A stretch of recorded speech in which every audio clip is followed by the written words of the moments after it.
नमस्कार दोस्तों, मैं आप सब लोग के सामने गिरजेश कुमार तिवारी एक नए लेक्चर, बहुत ही इंपॉर्टेंट लेक्चर को लेके आ रहे हैं। इंजीनियरिंग मैकेनिक्स को हमने बहुत टुकड़ों में बांट दिया है, हर एक टॉपिक वाइज बांट दिया है और उस टॉपिक वाइज ढेर सारे क्वेश्चंस अलग अलग बुक से हमने सिलेक्ट करके आपको कराया है। ठीक है, तो इस पार्ट को जोड़ते जोड़ते धीरे धीरे इंजीनियरिंग मैकेनिक्स कंप्लीट हो जाएगी। अगला टॉपिक आपका है रिजल्टेंट फोर्स निकालना किसी भी कोप्लेनर सिस्टम को। तो हम सब लोग कोप्लेनर सिस्टम में ही रिजल्टेंट को निकालना सीखेंगे। अगर आपका नॉन कोप्लेनर है, मतलब 3 डायमेंशनल सिस्टम है, तो उसका रिजल्टेंट हम सब लोग कभी किसी और लेक्चर में लेंगे। आप सब लोग के लेवल पर सिर्फ और सिर्फ कोप्लेनर फोर्स सिस्टम का ही रिजल्टेंट निकालना है, तो इसलिए हम उसको ही डिस्कस करेंगे यहाँ पर और उसके डिफरेंट केसेस को डिस्कस करेंगे। पिछले लेक्चर में हम सब लोग ने कपल को समझा, उससे पहले मोमेंट के बारे में जानकारी ली और उससे पहले हम सब लोग फोर्स और फोर्स सिस्टम के बारे में भी एनालिसिस कर चुके हैं। अगर कोई आपको बताता है कोप्लेनर कॉन्करेंट सिस्टम, तो इसका मतलब आप समझ रहे होंगे कि एक ही प्लेन में एक बिंदु से होकर जानने वाला। अगर कोई आपसे parallel force system, like parallel force system, ये सारी बातें करता है तो आप उसको समझ रहे होंगे, अब इस लेवल पर हैं। तो थोड़ी थोड़ी बातों को हम जोड़कर आगे बढ़ रहे हैं। आगे के लेक्चर्स और इम्पोर्टेंट होने वाले हैं, जिसमें फ्रिक्शन एनालिसिस और भी आपके और सारे एग्जाम पॉइंट ऑफ व्यू से इम्पोर्टेंट है। तो इसको डिप्लोमा कोर्सेस वाले भी पढ़ें, जो डिप्लोमा सेमेस्टर एग्जाम जिनको देना वो भी डिटेल में पढ़ें। एसएससी मेंस के लिए तो बहुत ही इंपॉर्टेंट है। एसएससी मेंस में मैकेनिक्स से 15 नंबर का क्वेश्चंस आना ही आना है और हम सब्जेक्टिव पॉइंट ऑफ व्यू को लेकर चल भी रहे हैं। तो आप सब लोग इसको बहुत ध्यान से पढ़ें। इंजीनियरिंग, चाहे सिविल इंजीनियरिंग के हो चाहे मैकेनिकल इंजीनियरिंग के, ये सारे स्टूडेंट्स तो पढ़ ही सकते हैं, साथ साथ 11th और 12th के भी स्टूडेंट अच्छे से इसको पढ़ सकते हैं। तो लास्ट टाइम हमने पढ़ा कपल क्या होता है। तो कपल का बेसिक मतलब था कि रोटेशनल इफेक्ट को शो करने के लिए यूज किया गया था। ठीक है, अब कपल में क्या था, दो इक्वल अपोजिट और क्या है पैरेलल, जो कुछ डिस्टेंस सेपरेटेड बाय डिस्टेंस, किसी एक डिस्टेंस पर फोर्स हो तो वह एक कपल फॉर्म करते हैं। इक्वल अपोजिट हैं तो नेट फोर्स क्या होगा, 0 होगा। फोर्स अगर 0 है तो ध्यान रखिए ट्रांसलेशनल इफेक्ट नहीं होगा। ध्यान रखिए, बल स्थानांतरित गति कराने की कोशिश करता है, ट्रांसलेशनल मोशन कराना कोशिश करता है, जबकि मूवमेंट रोटेशन कराने की कोशिश करता है। कपल आपका क्या करता है, रोटेशन। अब मूवमेंट में भी टाइप ऑफ मूवमेंट हमने आपको बताया ही था। टॉर्क क्या होता है, बेंडिंग मूवमेंट क्या होते हैं, ट्विस्टिंग मूवमेंट जो टॉर्क है, और उसके बाद हम सब लोगों ने टर्निंग मूवमेंट भी समझा था जो मोशन एनालिसिस में आएगा। ठीक है, तो अब इस क्वेश्चन को करते हैं। किसी एक फोर्स को हमने किसी दूसरे पॉइंट पर रिप्लेस करना भी सीखा, उसी के लाइन ऑफ एक्शन पर रिप्लेस करेंगे तो कोई मूवमेंट नहीं आएगा, कोई कपल मूवमेंट नहीं आएगा। लेकिन अगर आप उसके लाइन ऑफ एक्शन से किसी और दूसरे पॉइंट पर रिप्लेस करते हैं तो एक कपल मूवमेंट भी डेवलप होता है। जैसे इस क्वेश्चन को देखिए, बहुत इंपॉर्टेंट क्वेश्चन है, एक समझ भी आपको मिलेगी कि किसी एक फोर्स को एक पॉइंट से दूसरे पॉइंट पर कैसे रिप्लेस किया जाए। अलग अलग तरीकों से हम बताएंगे आपको। तो क्या लिखा हुआ, replace the force 3000 newton, 3000 newton के फोर्स को रिप्लेस करें from the point A by equivalent force couple, equivalent force and couple at B. तो कोई एक फोर्स है जो ए पर लग रहा है, उसको बी पर आपको क्या करना है, रिप्लेस करना है। ठीक है, तो अब ध्यान दीजिए, अगर आपका ये फोर्स है, ये आपका फोर्स है, ये आपका लाइन ऑफ एक्शन है और ये पॉइंट ए है। अगर आपको इसके इफेक्ट को बी पर रिप्लेस करना है, तो अभी हमने बताया कि अगर कहीं और रिप्लेस होगा तो फोर्स ही नहीं, एक मूवमेंट भी आएगा। अब इसमें हमने सिंपली कैसे रिप्लेस किया था, इस पर एक इक्वल और अपोजिट ऐसे फोर्स हमने एज्यूम कर लिया, जिसका मान वही है, F इक्वल टू कितना है, 3000 न्यूटन। अब अगर हम देखें तो यहां पर ये बल, यहां पर आपका ये जो फोर्स है, ये फोर्स और ये फोर्स मिलके, क्योंकि ये अपोजिट है, इक्वल है और एक डिस्टेंस पर सेपरेटेड है, तो ये मिलकर एक कपल फॉर्म कर लेंगे और बाद में रिप्लेस होने के बाद जो सिस्टम बचेगा वो आपका क्या बचेगा, एक फोर्स और एक। अब इसमें ध्यान रखिए, ये जो बल है, अगर हम इसके अबाउट देखें तो ये किधर की तरफ घुमाना चाहेगा, अगर बी से देखें तो ये आपका बल एंटी क्लॉकवाइज, तो एक एंटी क्लॉकवाइज यहाँ पर कपल आएगा। अब इसी का मान पूछा गया है, ये कपल बताइए और फोर्स, तो फोर्स तो वही होगा 3000 न्यूटन। कैसे? हॉरिजॉन्टल से 30 डिग्री पर जैसे था उसी के पैरेलल ही आप यहां पर लाकर रिप्लेस करें। इस कपल का मान, तो कपल का मान बल और क्या होगा, जो बल युग्म का भुजा है, बल युग्म का आर्म है, मतलब क्या है कि इस फोर्स का इस पॉइंट से परपेंडिकुलर डिस्टेंस है उस पर डिपेंड करता है। ठीक है, तो हमें ये डिस्टेंस निकालनी ही पड़ेगी। और ये आप अब डिस्टेंस देखते हैं, ये मान लीजिए हमने डी मान रखा है, तो अब ये डिस्टेंस निकालना है। अगर ये 30 डिग्री है तो ये भी क्या होगा, 30 डिग्री होगा, और ये भी ये वाला कोड भी क्या होगा, 30 डिग्री होगा। ये 2 मीटर है तो ये डिस्टेंस आप आसानी से बता सकते हैं। कैसे? इसी में अगर हम tan 30 लगा दें तो tan 30 इक्वल टू 2 बाई, ये मान लीजिए डिस्टेंस x है तो 2 बाई क्या होगा x, और x इक्वल टू आएगा 2 by tan 30, x equal to क्या आएगा 2 बाई tan 30। अब आपका बाकी बचा जो डिस्टेंस होगा, देखिए डिस्टेंस आपको थोड़ी ज्योमेट्री क्लियर होनी चाहिए। ये डिस्टेंस आपको बाकी बचा जो होगा, ये 4 में से x चला गया, क्या होगा 4 माइनस x। अब अगर हम आपसे पूछें ये डिस्टेंस, ये आपसे d चाहिए, d निकालना आपका टारगेट था। ये 30 डिग्री है, ये b पॉइंट है, ये आपका 4 माइनस x है। उसी छोटे वाले ट्रायंगल को, इसी ट्रायंगल को हमने इधर बनाया, इसी वाले ट्रायंगल को हमने इधर बनाया, यहां पर लाके बनाया जूम करके। ठीक है, अब यहां पर देखिए d चाहिए, ये मालूम है, तो 30 के सामने है लंब है और 90 के सामने कर है, तो कौन सा फॉर्मूला लगाएंगे, साइन। तो साइन 30 इक्वल टू लंब, लंब क्या है d बटे कर क्या है 4 माइनस x, और x क्या है 2 अपन tan 30। तो यहां से d का मान आपका आएगा, यहां से अगर हम d का मान देखें तो d इक्वल टू आएगा 4 माइनस x, x जो है 2 अपान tan 30, 2 अपान tan 30 इंटू साइन 30, और साइन 30 आपको पता है 1/2 होता है, तो d का मान आएगा 2 माइनस 2 अपान, यहां से आप देखें tan 30 इंटू साइन 30, और यहां से अगर आप और भी अंदर जाएंगे तो ये आएगा d equal to 2 minus 2 cos 30, और cos 30 का मान कितना होता है √3/2, तो यहां से आएगा 2 माइनस √3, ये d का मान आएगा। अब d क्यों निकाल रहे थे भाई, ये d क्यों निकाल रहे थे, क्योंकि इस फोर्स का कपल मूवमेंट भी हमें जानना था। तो कपल मूवमेंट कितना होगा, कपल मूवमेंट होगा बल और बल के बीच की दूरी, ये d। अब यहां से कपल मूवमेंट F कितना है 3000 इंटू डी कितना है 2 माइनस √3, क्या न्यूटन मीटर। किधर, वैल्यू बताए, ठीक है, किधर, एंटी क्लॉकवाइज, किधर एंटी क्लॉकवाइज। बात समझ में आई सबको? तो हमें क्या करना है, अगर हम इस फोर्स को यहां पर रिप्लेस करना चाहते हैं, तो उसके प्रभाव को जानना चाहते हैं, तो इसके पैरेलल कहीं और लाएंगे तो वो मूवमेंट भी, कपल मूवमेंट भी डेवलप करेगा। अब फोर्स तो हमने वैसे ही रिप्लेस कर दिया, जो भी बल था उसको वैसे ही रिप्लेस कर दिया, लेकिन एक कपल मूवमेंट भी आएगा, और ये कपल मूवमेंट जो होगा इन दोनों के बीच की डिस्टेंस d इंटू एफ होगा। अब d निकालना है, तो ये आपने यहाँ tan 30 लगाया, ये दूरी मिल गई, ये दूरी मिल गई, तो ये दूरी मिल गई, क्योंकि पूरा 4 है, और जब ये दूरी मिल गई तो इसमें आपने sin 30 लगाया, क्योंकि आपको लंब और कड़ मालूम, तो sin 30 लगाने के बाद आपको फाइनली ये सॉल्यूशंस मिला, d का मान पता चल गया, d का मान, और जब d का मान पता चल गया तो आप कपल मूवमेंट भी बता दी, F इंटू डी। एक दूसरा तरीका भी होता है, दूसरे तरीकों को हम लोग थोड़ा और आसानी समझेंगे और वही आगे यूटिलाइज भी, ये है, तो यहां पर फोर्स वैसे रिप्लेस कर दीजिए F, और मूवमेंट ऐसे मान लीजिए। अब B के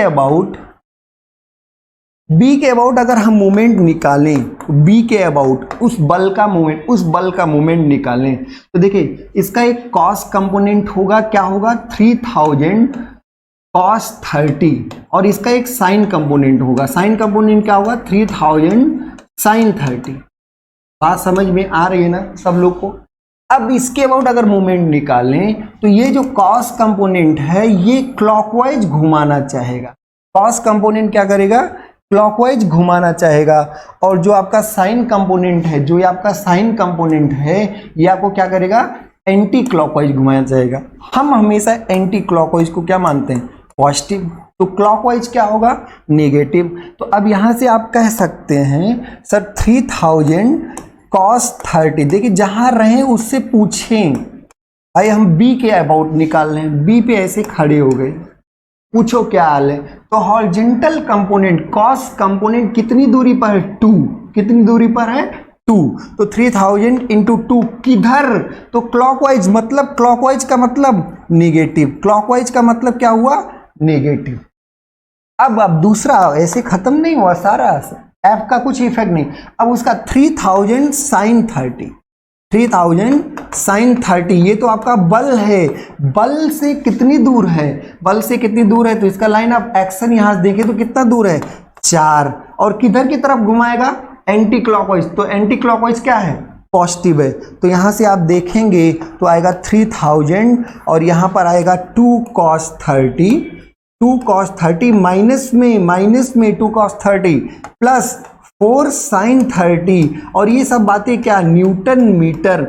आपने डायरेक्शन किधर लिया है? Anti clockwise. अगर पॉजिटिव आया तो एंटी क्लॉकवाइज, अगर निगेटिव आया तो क्लॉकवाइज। भाई एक डायरेक्शन मान के चल रहे हैं। अगर उधर नहीं पॉजिटिव आ गया तो हमारी बात सही है, हमारे ट्यूनिंग मिल के चल रही है, हम दोनों एक ही बात कह रहे हैं।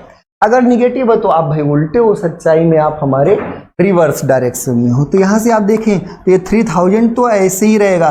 2 cos 30, cos 30 का मान √3/2 होगा। तो यहां से आएगा -√3 और यहां से क्या आएगा? 2।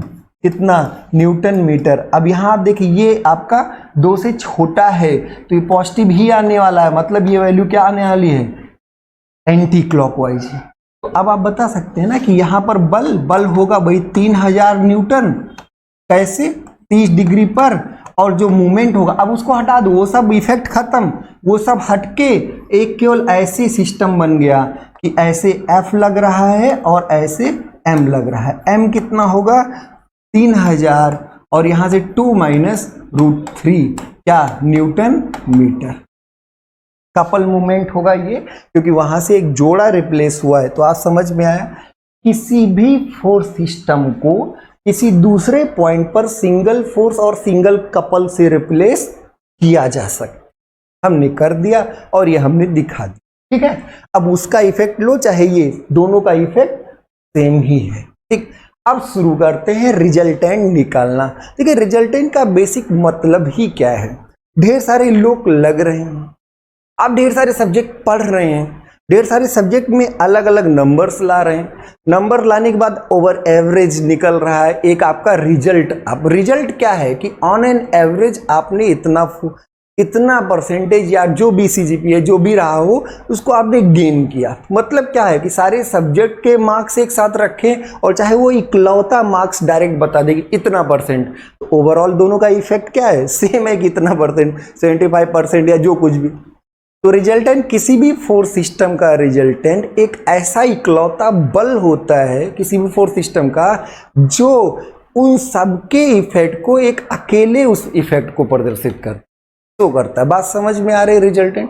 तो अब बहुत ही इंपॉर्टेंट कि हम कोप्लेनर को ही टारगेट करने वाले। ध्यान दीजिए, resultant of system of coplanar forces. System of क्या? कोप्लेनर, एक ही प्लेन में लगने वाले फोर्सेस का रिजल्टेंट निकालना। ठीक है, कोप्लेनर, क्योंकि हम सब लोग 3 डायमेंशनल नहीं जाएंगे।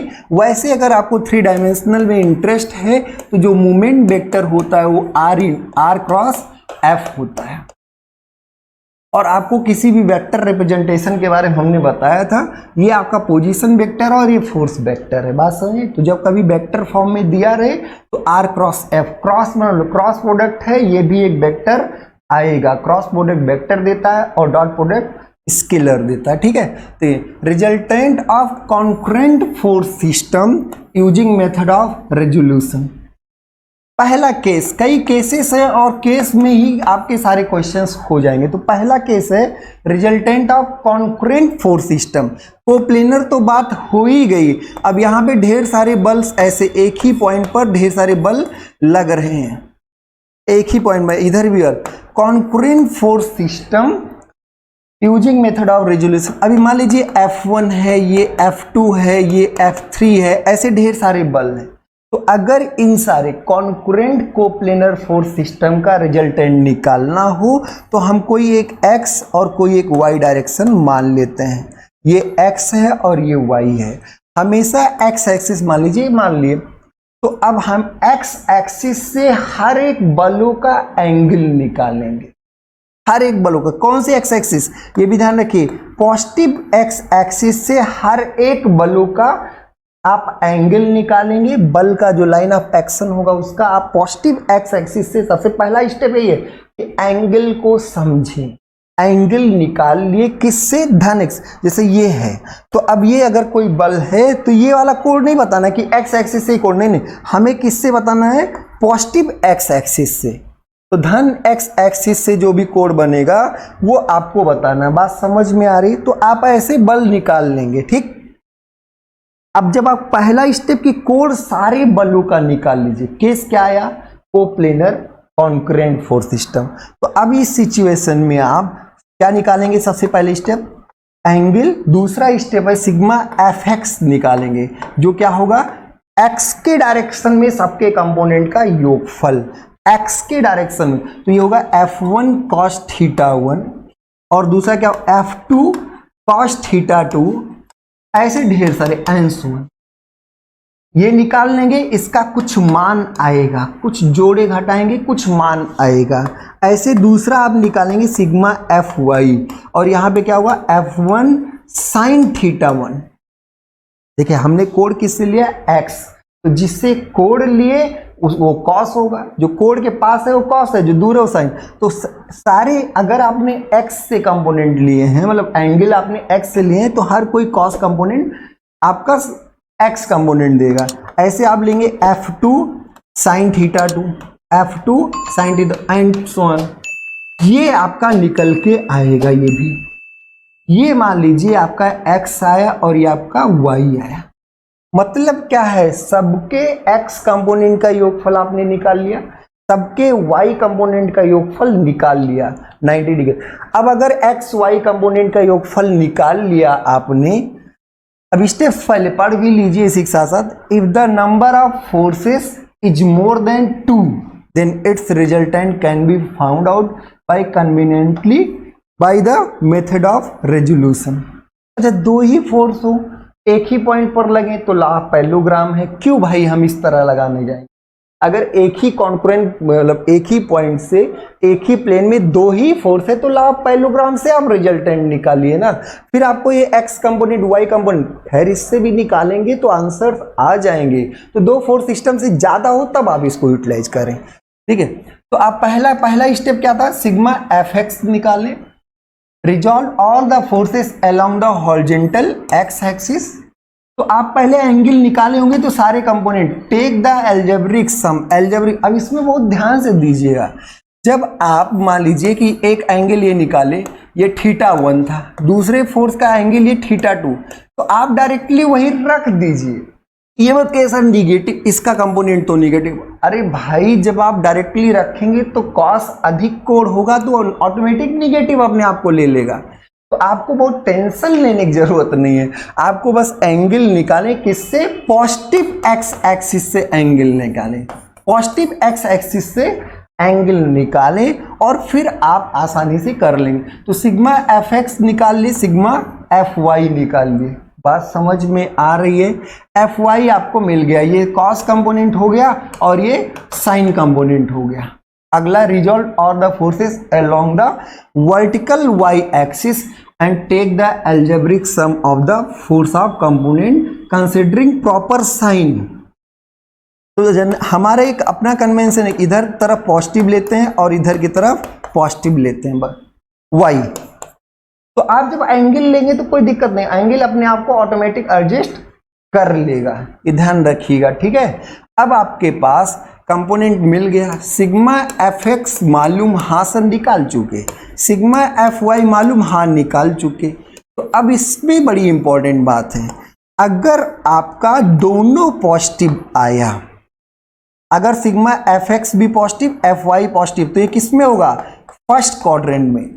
देखिए 4 होते हैं चतुर्थांश, 360 का चौथाई चतुर्थ अंश हो जाएगा, चतुर्थांश, तो 90 ये फर्स्ट होता है, ये क्या होता है सेकंड होता है, और ये क्या होता है थर्ड, और ये फोर्थ। इधर x पॉजिटिव इधर y पॉजिटिव। तो अगर दोनों पॉजिटिव है तो x और y दोनों पॉजिटिव किस में, फर्स्ट में। अगर आपका एक पॉजिटिव, मान लीजिए एफ एक्स पॉजिटिव आया और y क्या आ गया, निगेटिव आ गया, तो बताइए x पॉजिटिव हो और y निगेटिव, तो किस में होगा, ये फोर्थ में होगा। अगर आपका x पॉजिटिव आ गया, बात समझ में आ रही है, अगर x पॉजिटिव आया और y निगेटिव आ गया, उस सिचुएशन में आपका फोर्थ क्वाड्रेंट में होगा।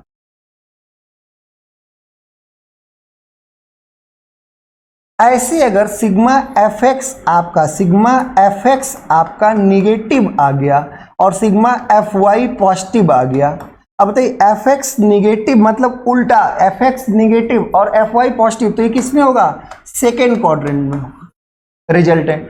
ऐसे अगर आपका सिग्मा एफ एक्स भी negative, sigma F x negative और सिग्मा एफ वाई दोनों निगेटिव आ गया, तो किस में होगा, दोनों निगेटिव होगा तो किस में होगा, थर्ड क्वाड्रेंट में होगा। बात समझ में आ रही है ना सबको।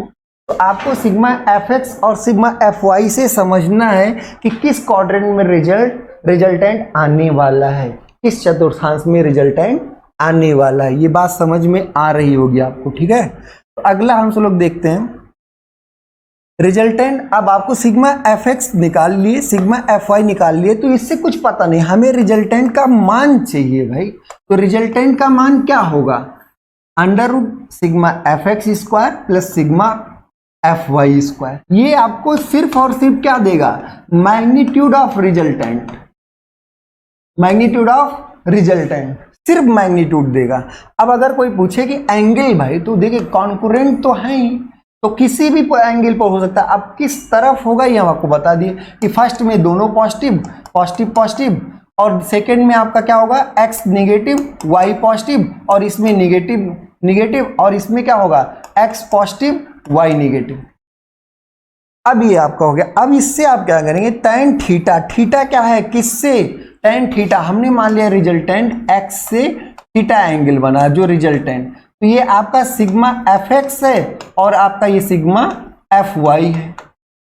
यहां से tan थीटा क्या आएगा, sigma F Y upon sigma F X, फिर थीटा इक्वल टू आ जाएगा tan inverse F Y upon sigma F Y upon sigma F x.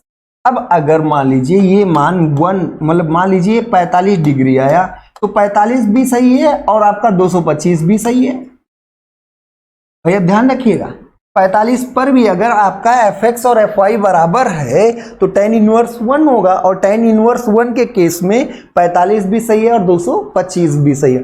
तो 45 सही है तो कौन इसमें लें, ये बड़ा इंपॉर्टेंट कि कौन लें, ये कि ये। तो अगर sigma F X sigma F Y दोनों पॉजिटिव है तो आपका पर फर्स्ट क्वाड्रेंट का लेंगे, 45 लेंगे। अगर सिग्मा एफ एक्स और सिग्मा एफ वाई दोनों निगेटिव है, बात समझ आ रही, अगर आपका दोनों निगेटिव है तो आप 225 लेंगे। क्लियर है सबको। तो आपकी देखिए एक ही वैल्यू पर मतलब एक ही 1 या फिर कोई भी आपका 1/√2 कोई किसी भी मान पर दो एंगल्स पॉसिबल होते हैं। कौन सा एंगल लेना है ये सिग्मा एफ एक्स और सिग्मा एफ वाई का साइन बताए। बात समझ में आ रही, 45 भी सही, ठीक है, 225 भी सही हो सकता है। तो ये आपको ध्यान रखना कि कौन सी वैल्यू लेनी है। ठीक, आगे बढ़ते हैं हम सब लोग। तो कोप्लेनर कॉन्करेंट फोर्स सिस्टम का पहला केस हमने किया, सेकेंड केस की तरफ आगे। अब इसके कुछ इंपॉर्टेंसी समझिए। अब मान लीजिए कि सिग्मा एफ एक्स 0 आ गया, इसका मतलब क्या है, सिग्मा एफ एक्स अगर 0 आ जाए इसका क्या मतलब है कि सब लोग के x कंपोनेंट का नेट योगफल 0 है, तो जो भी आएगा वो क्या होगा, सिग्मा एफ वाई होगा। इसका मतलब रिजल्टेंट क्या होगा, y एक्सिस के एलोंग होगा। तो ये कुछ केसेस समझ लेते हैं, कुछ इंपॉर्टेंट केसेस, बहुत ही इंपॉर्टेंट है। इफ रिजल्टेंट इज हॉरिजॉन्टल, जब बोल दिया गया रिजल्टेंट हॉरिजॉन्टल है, इसका मतलब सबके y कंपोनेंट का योगफल क्या है, 0। अगर हॉरिजॉन्टल सब लोग मिलके हॉरिजॉन्टल ही रिजल्टेंट आ रहा है तो इसके परपेंडिकुलर डायरेक्शन में कंपोनेंट क्या होगा, 0। तो अगर रिजल्टेंट हॉरिजॉन्टल है तो आपका y कंपोनेंट क्या होगा, 0। Sigma F Y equal to क्या होगा, 0। इसका कन्वर्स भी अगर रिजल्टेंट वर्टिकल है, अगर रिजल्टेंट वर्टिकल है तो x कंपोनेंट क्या होगा, 0। मतलब किसी एक पर्टिकुलर फोर्स का x कंपोनेंट कुछ हो सकता है, कोई दिक्कत नहीं, किसी एक पर्टिकुलर फोर्स का कुछ कंपोनेंट, लेकिन ये फोर्स सिस्टम है तो ढेर सारे फोर्सेस का मिला के x की तरफ नेट कंपोनेंट क्या है, 0, जब आपका वर्टिकल होगा। हाँ, उस समय जब एक कंपोनेंट 0 होगा तो उस समय रिजल्टेंट, अब मान लीजिए एफ वाई 0 है तो हॉरिजॉन्टल होगा और रिजल्टेंट एफ एक्स के बराबर होगा। ऐसे अगर एफ वाई आपका एफ एक्स 0 है तो आपका रिजल्टेंट एफ वाई के, सिग्मा एफ वाई के ही बराबर होगा। अरे भाई अंडर रूट जो फार्मूला बेसिक उसमें रखोगे भी तो भी यही आएगा, बात समझ में आ रही। अब और भी चीजें, इफ रिजल्टेंट इज 0, अगर रिजल्टेंट 0 है तो सिग्मा एफ एक्स भी 0 होना चाहिए और सिग्मा एफ वाई भी 0 होना चाहिए। दोनों को अलग अलग 0 होना चाहिए अगर रिजल्टेंट 0 है, अलग अलग 0 नहीं होगा तो रिजल्टेंट कुछ ना कुछ आएगा। और ये कह रहा है रिजल्टेंट 0 तो फिर बात बदल जाएगी। तो हमें क्या करना, सिग्मा एफ एक्स भी 0 होना चाहिए और सिग्मा एफ वाई, अगर रिजल्टेंट 0 है और रिजल्टेंट 0 तो इक्विलिब्रियम है, मतलब क्या, इसका दूसरा क्या निकल गया, रिजल्टेंट 0 तो इक्विलिब्रियम, मतलब इक्विलिब्रियम के लिए ये दोनों होना चाहिए। इक्विलिब्रियम के लिए सिग्मा एफ एक्स भी 0 होना चाहिए और सिग्मा एफ वाई भी 0 होना चाहिए। अभी आगे ये कॉन्करेंट कोप्लेनर फोर्स सिस्टम की बात है, आगे मूवमेंट भी आएंगे तो मूवमेंट की सिचुएशन में मूवमेंट भी 0 होना चाहिए। खैर अभी कॉन्करेंट कोप्लेनर की बात कर रहे हैं, ठीक है। अब अगर मान लीजिए कि रिजल्टेंट में कभी ऐसा आ जाए कि सिग्मा एफ एक्स और सिग्मा एफ वाई बराबर आ जाए, sigma F X sigma F Y कुछ माना जाए, जो भी माना है वो बराबर आ जाए, तो जब बराबर होगा तो रिजल्टेंट या तो 45 पर होगा या तो 45 पर होगा या तो 225 पर होगा। अगर sigma F X sigma F Y दोनों बराबर आ गए तो रिजल्टेंट या तो आपका क्या होगा, या तो 45 पर होगा, या तो 45 डिग्री पर होगा या तो फिर 225 डिग्री पर होगा। किस केस में, कॉन्करेंट कोप्लेनर फोर्स सिस्टम के केस में, कॉन्करेंट कोप्लेनर फोर्स सिस्टम के केस में। आइए ये क्वेश्चन है, बहुत ही इंपॉर्टेंट क्वेश्चन है,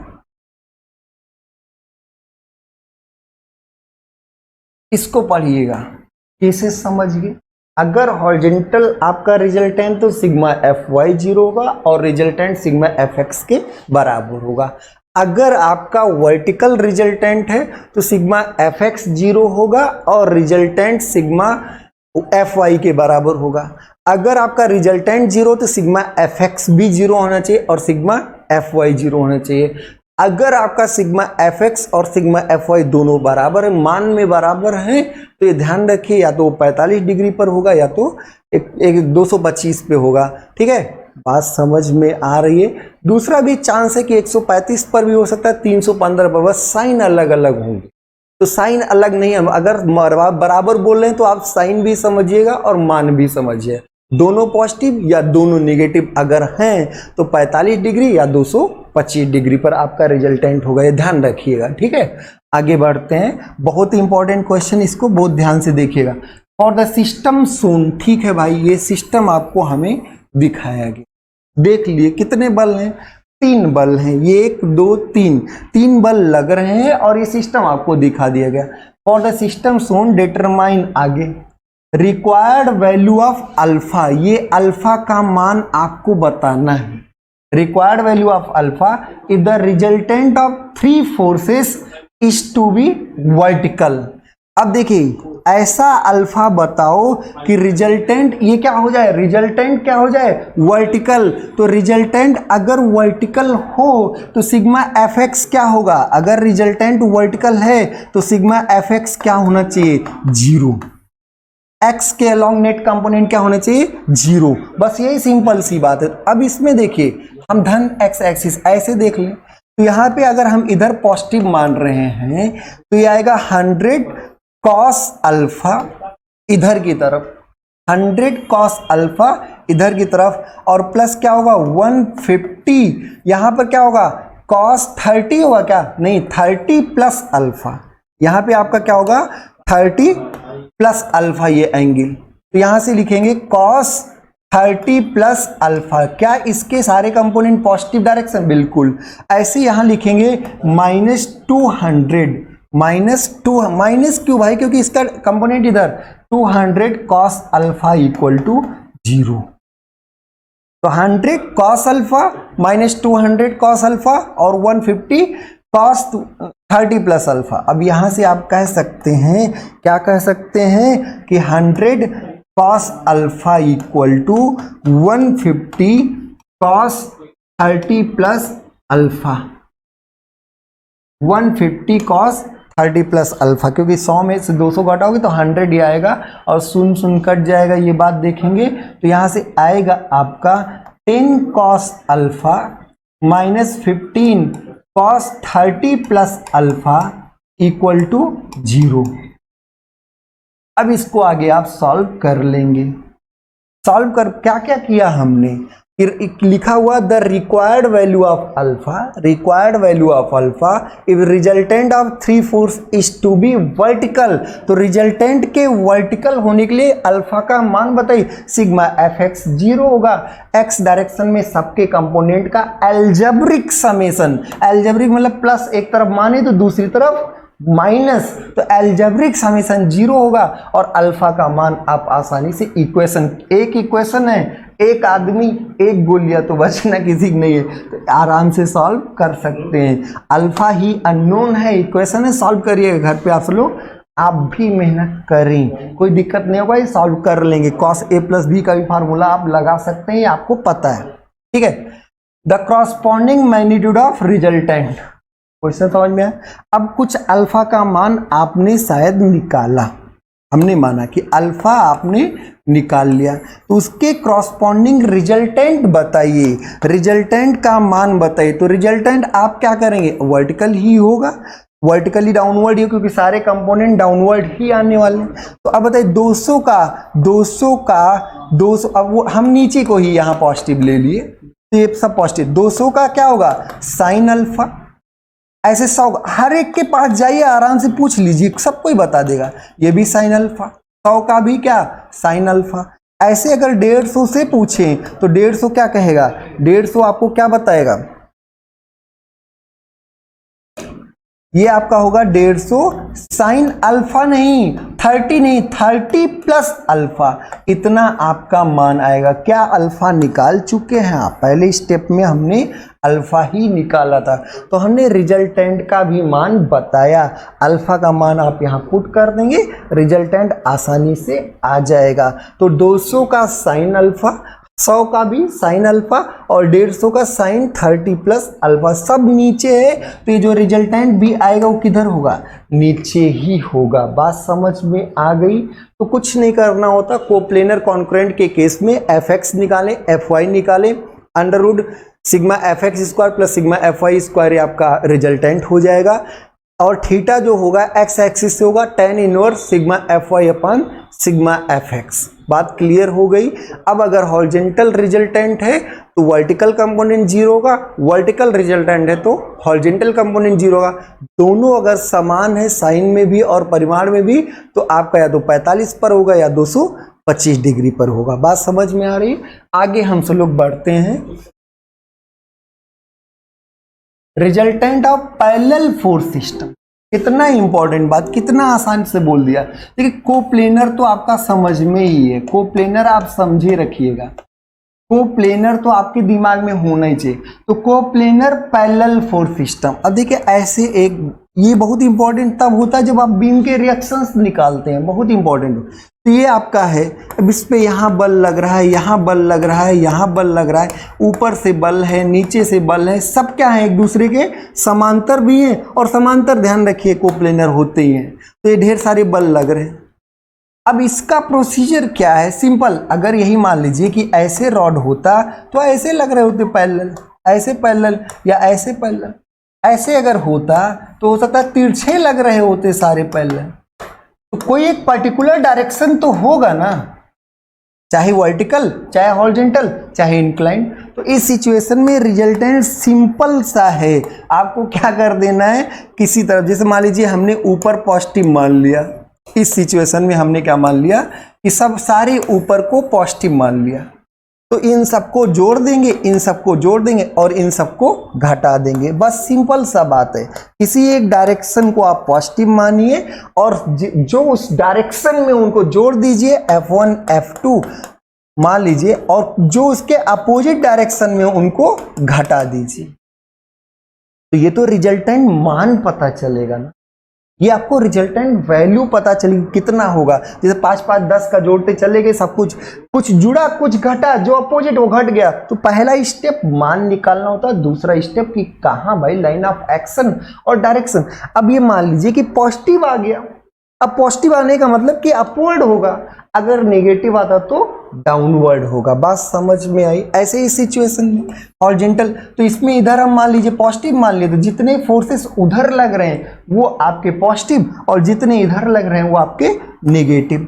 ऐसे ही सिचुएशन में आप एक्सिस ही ऐसे मान लीजिए, तो ये आपका जितने ऊपर की तरफ है वो पॉजिटिव और जितने नीचे हैं वो नेगेटिव। तो आप क्या करिए, अपना एक्सिस सिस्टम ही पैरेलल फोर्स के अलोंग ले लीजिए और उसके अगर एक तरफ आप पॉजिटिव है दूसरा नहीं, तो प्लस माइनस के साथ एल्जेब्रिक सम मैग्नीट्यूड निकल जाएगा। रिजल्टेंट क्या होगा, मैग्नीट्यूड निकल जाएगा। अब ये हो गया, find the resultant of sigma F. बस take the algebraic sum of all the parallel forces, take the algebraic sum of all the four parallel forces considering proper sign convention। proper sign convention को consider करते हुए algebraic sum आप कर दीजिए। इसके साथ साथ अब मान लीजिए यही था, तो algebraic sum के बाद सब कोई मान लीजिए इधर आया, सबका रिजल्टेंट, ये रिजल्टेंट फोर्स। तो ध्यान रखिए, एक बेरिग्नान थ्योरम बड़ा इंपॉर्टेंट है कि सब लोगों का मूवमेंट रिजल्टेंट के मूवमेंट के बराबर होता है। तो इंडिविजुअल का आप मूवमेंट का निकालेंगे, तो अब यहां से R इंटू डी, या ये x माने तो इसको d मान लेते हैं, तो R इंटू डी जो आपका होगा, तो R इंटू ए डिस्टेंस और सबके अलग अलग F1 इंटू X1। अब वही चीज इसमें भी ध्यान रखना है कि एंटी क्लॉकवाइज अगर पॉजिटिव मान लिए तो सारे एंटी क्लॉकवाइज पॉजिटिव होंगे और सारे क्लॉकवाइज नेगेटिव। जैसे मान लीजिए ये बल था तो ये क्लॉकवाइज घुमाएगा, ये बल था ये एंटी क्लॉकवाइज घुमाएगा, तो इसमें सारे। अब इससे क्या होगा, क्या रिजल्टेंट मालूम है? हाँ बिल्कुल मालूम है। तो रिजल्टेंट अगर मालूम है, हर एक बल मालूम, हर एक बल की पोजीशन मालूम है, तो आप यहाँ से डी बता सकते हैं। तो आप क्या बता रहे हैं, आप बता रहे रिजल्टेंट इस पॉइंट से कितना दूर होगा, इस पॉइंट से रेफरेंस आपका इस पॉइंट से दाएं बाएं कितना दूर होगा, और आप ये भी बता रहे हैं कि इसका मैग्नीट्यूड कितना होगा। तो आप सारी चीजें बता दिए ना कि बल को आप क्लियरली डिफाइन कर लेंगे ना, ये एक जनरल आपका। अब जैसे सिचुएशन मान लीजिए कि एक कोई आपका मेंबर था, इस पर इधर 10 न्यूटन का बल और इधर आपका ये 20 न्यूटन का बल लग रहा है और बीच की दूरी 3 मीटर थी मान लीजिए। अब बताइए रिजल्टेंट फोर्स का क्या होगा। तो आपने कहा सर इन दोनों को हटा के एक रिजल्टेंट लगा दो। अब रिजल्टेंट फोर्स कहां होगा, तो आपने कहा 10 और 20 ये दोनों जुड़ेंगे, एक ही तरफ है, एक ही तरफ है, तो ये 30 न्यूटन हो जाएगा बल। अब यहां से एक रेफरेंस मान लीजिए, यहां से लाइन से। अब इससे अगर मूवमेंट पूछें तो ये मूवमेंट कितना होगा, ये मूवमेंट आपका होगा 20 गुणे 3 क्लॉकवाइज। और इसकी वजह से अगर मूवमेंट पूछे तो आप कितना बताओगे, वहीं से इस वाले लाइन ऑफ एक्शन से, तो आप कहोगे R इंटू डी। और वेरिग्नान ने सिर्फ यही बात बोली थी, यही बात कि रिजल्टेंट का उस पॉइंट के अबाउट मूवमेंट अलग अलग जो बल का समूह उनके मूवमेंट के बराबर। तो यहाँ से क्या होगा 60 इक्वल R की जगह क्या रख दें इंटू डी, तो यहाँ से डी का मान क्या आ जाएगा 2 मीटर। अगर तो आप कह सकते हैं इनका रिजल्टेंट यहाँ से, इस फोर्स सिस्टम का रिजल्टेंट यहाँ से कितनी दूरी पर होगा, 2 मीटर की दूरी पर होगा। तो आप चाहे ये बल एक लगाएं और चाहे एक अकेला बल लगाएं, किधर, यहां से, कहां से, 10 न्यूटन वाले लाइन ऑफ एक्शन, 10 न्यूटन वाले बल की लाइन ऑफ एक्शन से। तो ध्यान दीजिए, आप पहले सबको प्रॉपर साइन से जोड़ेंगे। दूसरा, take the algebraic sum moment forces about a point, कोई एक पॉइंट के अबाउट सारे अलग अलग बलों का एल्जेब्रिक सम ले लेंगे। एल्जेब्रिक मतलब कि एंटी क्लॉकवाइज पॉजिटिव तो क्लॉकवाइज नेगेटिव, और इसके बाद अब बातें शुरू होती है। जैसे मान लीजिए कि मोमेंट आपका क्लॉकवाइज आया, सॉरी एंटी क्लॉकवाइज आया, तो एंटी क्लॉकवाइज मोमेंट दो तरीके से मिल सकता है, इस रॉड पर इस पॉइंट के अबाउट ऐसे लग के भी और ऐसे लग के भी, इधर भी, ये भी आपका एंटी क्लॉकवाइज देगा और ये भी इसके ओ के अबाउट एंटी क्लॉकवाइज। तो अगर अपवर्ड फोर्स आया है तो ये सिचुएशन होगी, अगर डाउनवर्ड फोर्स आया है तो ये सिचुएशन होगी। अगर मोमेंट पॉजिटिव मतलब एंटी क्लॉकवाइज आया तो दो पॉसिबिलिटीज हैं, ओ से दो। अब अपवर्ड फोर्स है तो ये पॉसिबिलिटी, डाउनवर्ड फोर्स है तो ये पॉसिबिलिटी। अप्लाई वेरेगनान थ्योरम और उस डी का मान आप आसानी से बता सकते हैं। क्लियर है? ऐसे अगर मान लीजिए कि क्लॉकवाइज आया होता तो क्लॉकवाइज में भी दो पॉसिबिलिटीज, ये भी क्लॉकवाइज और ये भी क्लॉकवाइज। तो अपवर्ड अगर है तो इस साइड होगा और डाउनवर्ड है तो इस साइड होगा। बात समझ में आ रही है ना? तो आप डिस्टेंसेस निकाल सकते हैं। अब बहुत important, resultant of parallel force system में be only single resultant for R. ठीक है, तो अगर सिंगल रिजल्टेंट मोशन तो ये translatory motion. Only single resultant couple भी हो सकता है, जैसे पैरेलल फोर्स सिस्टम अगर इक्वल अपोजिट है तो एक सिंगल कपल आ जाएगा, सिंपल, क्योंकि इसका रिजल्टेंट वैल्यू जो आएगी आर का मान तो जीरो आ गया। अब जब आर का मान जीरो आएगा तो उसमें इसका जो मूवमेंट होगा वो फ्री होगा, कोई डिस्टेंस नहीं आप बता सकते भाई, वो कहीं भी लगा सकते।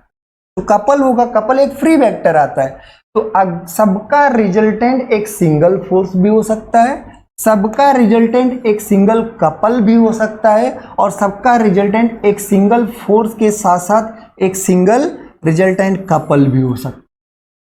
सिर्फ अगर एक ही फोर्स होगा सबका रिजल्टेंट तो वो ट्रांसलेटरी मोशन कराएगा, मतलब सिर्फ और सिर्फ स्थानांतरीय गति। और अगर आपका सिर्फ और सिर्फ कपल होगा तो सिर्फ रोटेशन होगा, कोई ट्रांसलेशन नहीं। और अगर कपल मूवमेंट के साथ साथ फोर्स भी है तो ट्रांसलेशन भी होगा और रोटेशन भी होगा। बात समझ में आ रही? इसी को जनरल प्लेन मोशन कहेंगे। इसी को क्या कहेंगे? General plane motion. तो जनरल प्लेन मोशन कुछ नहीं है भाई, अगर ट्रांसलेशन के साथ साथ रोटेशन दोनों एक साथ हो रहा हो तो उसको जनरल प्लेन मोशन। तो ये आपका मान लीजिए कि रोलर है, रोड रोलर है। रोड रोलर क्या करता है?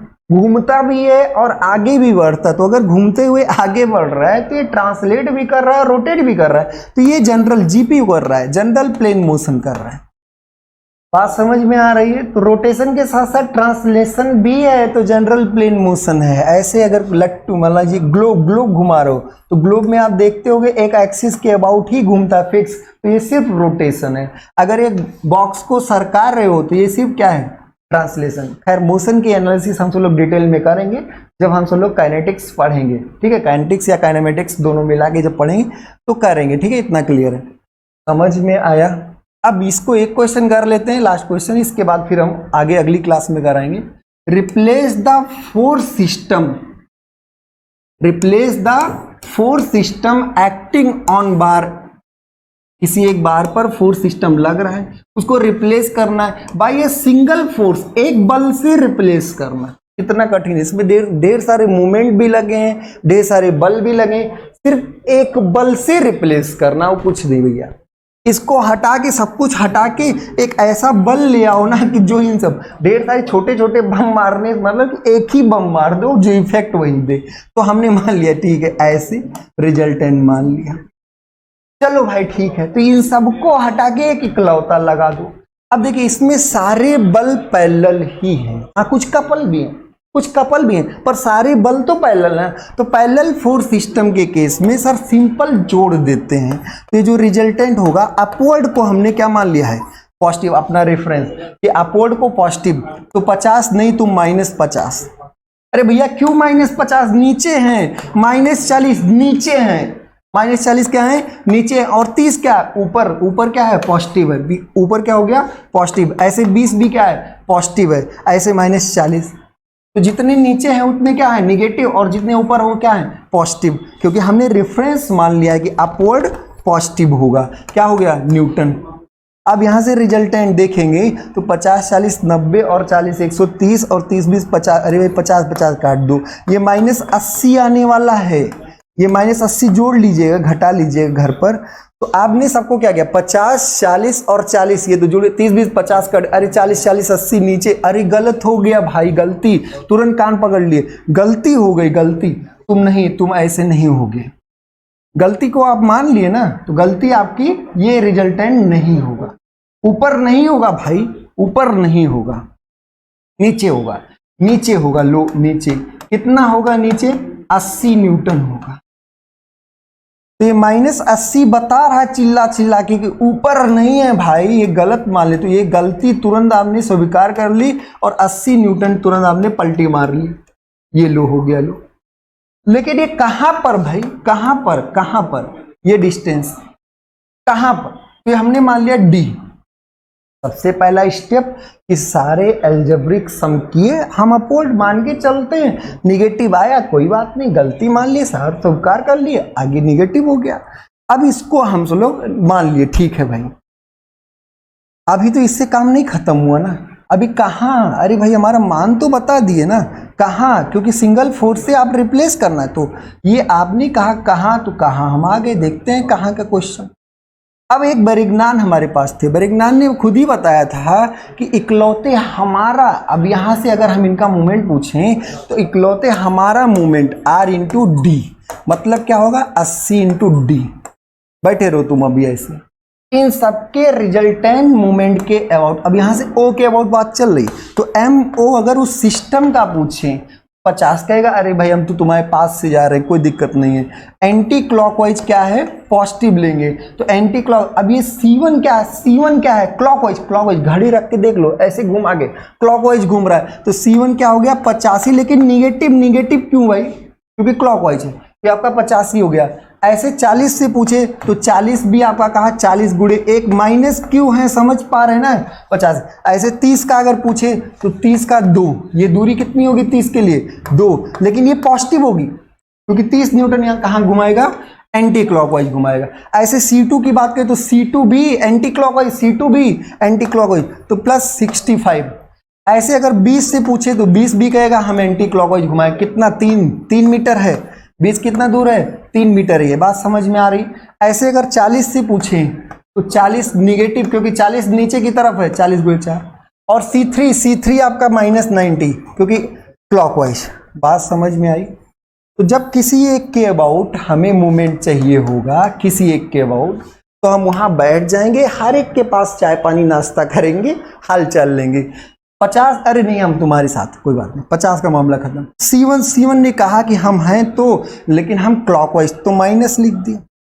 अब थोड़ा चेक कर लीजिए, 1 मिनट रुक के, C1 का हाँ माइनस ले लिए।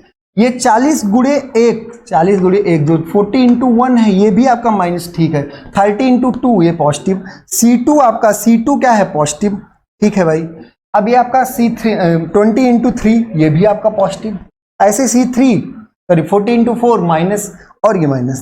तो अब इसको आप सॉल्व करेंगे, MO आपका आएगा ये 85 और 40, 85 125 और 60 चला गया 65, 65 जीरो हो गया, नहीं समझ में। 85 और 40, तो ये आपका कितना आएगा 125 और 3 2 7 8 65, ये तो कट गए।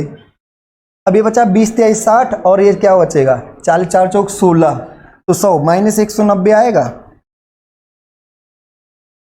अरे भाई कर लीजिएगा यार, 85 40 ये आपका हो गया 125 और 30 दूनी 60 और 65, ये कट गया, कोई बात नहीं, प्लस प्लस माइनस माइनस, 20 23 60 और 4 चौक 16, तो ये -100 और ये -90, ठीक। तो -90 न्यूटन में। अरे भैया -90 का क्या मतलब हुआ, माइनस M आपका जो आया वो -190 न्यूटन मीटर, इसका क्या मतलब है कि ये एंटी क्लॉकवाइज नहीं है, ये गलत है, ये गलत। तो M आपका जो है 190 न्यूटन मीटर क्या है क्लॉकवाइज है, 190 न्यूटन मीटर क्या है क्लॉकवाइज है। बात समझ में आई। तो अब रिजल्टेंट आप निकाल चुके हैं, तो ध्यान से देख लीजिए एक बार, एक पॉइंट के अबाउट रिजल्टेंट निकालेंगे। 190 न्यूटन मीटर क्लॉकवाइज आ चुका है। और अब इसमें आर आप बताइए, आर नीचे होगा वो पहले बता चुका है, ये हम नीचे होंगे और हम क्लॉकवाइज मूवमेंट 190 देना चाहते हैं। अब आप बताइए कि ये आर इंटू डी भी क्लॉकवाइज होगा कि नहीं। आर इंटू डी आपका जो होगा वो क्लॉकवाइज होगा और ये कितना होगा 80 इंटू डी जो होगा 190 हो जाएगा। इसलिए डी का मान क्या आएगा 190/80।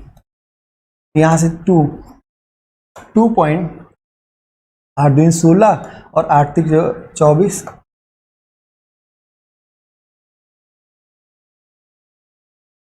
ठीक है, 0 कट जाएगा, 8 दूनी 16 होगा, 3 बचेगा और 30, 8 3 24, 6 8 7 56 और 8 5 40। ठीक है, तो 2.3 अब क्या आपने बताया कि 2.375 मीटर दूरी पर होगा पहली बार, और कितना होगा 80 न्यूटन होगा। कितना आपने क्लियर पूरा बता दिया कि पूरे फोर्स सिस्टम को एक ही बल से रिप्लेस किया जा सकता है, सिर्फ एक बल से, वो भी कितनी दूरी पर 2.375 मीटर की दूरी पर, और कितनी न्यूटन बल से 80 न्यूटन बल से। बात समझ में आ रही? तो ठीक है, आज के लिए इतना ही करते हैं। अभी और केसेस इसके रिजल्टेंट के बचे हुए हैं, अभी और कराएंगे और ढेर सारे क्वेश्चंस भी कराएंगे। अभी रिजल्टेंट आपका चलेगा। आज के लिए इतना ही, बहुत बहुत धन्यवाद।